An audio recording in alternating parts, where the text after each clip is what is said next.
एक समय की बात है, पवित्र नगरी काशी, वाराणसी में भगवान शिव और माता पार्वती दिव्य आनंद में निवास कर रहे थे।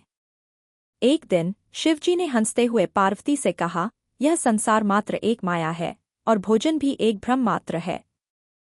यह सुनकर माता पार्वती चिंतित हो गईं। वह जानती थी कि भोजन कोई भ्रम नहीं, बल्कि जीवन का आधार है।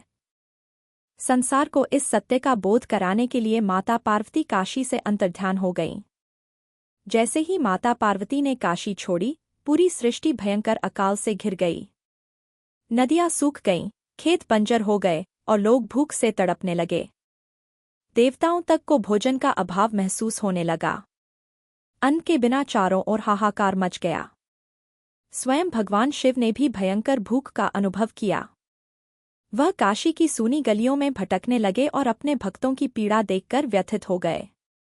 अपनी संतानों की दुर्दशा देखकर माता पार्वती ने अन्नपूर्णा देवी का रूप धारण किया, जो भोजन और पोषण की देवी हैं। वह स्वर्ण आभा से चमकते पीले वस्त्र धारण किए प्रकट हुईं। उनके एक हाथ में सोने का भिक्षापात्र था और दूसरे हाथ में अन्न वितरण करने की करछी, खप्पर। उन्होंने काशी में एक भव्य रसोई बनाई और स्वयं अन्न वितरण करने लगीं। उनके स्पर्श मात्र से धरती पुनः हरी भरी हो गई और लोग तृप्त होने लगे।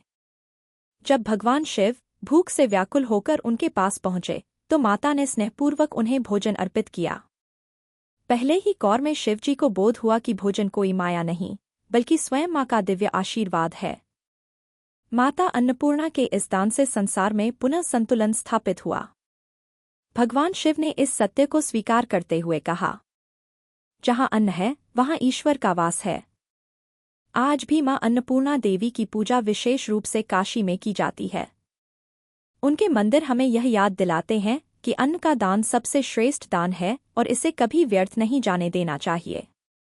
कथा की सीख: भोजन मात्र एक आवश्यकता नहीं, बल्कि ईश्वर का वरदान है। जो निस्वार्थ भाव से अन्न का दान करता है, वही सच्चा पुण्य कमाता है।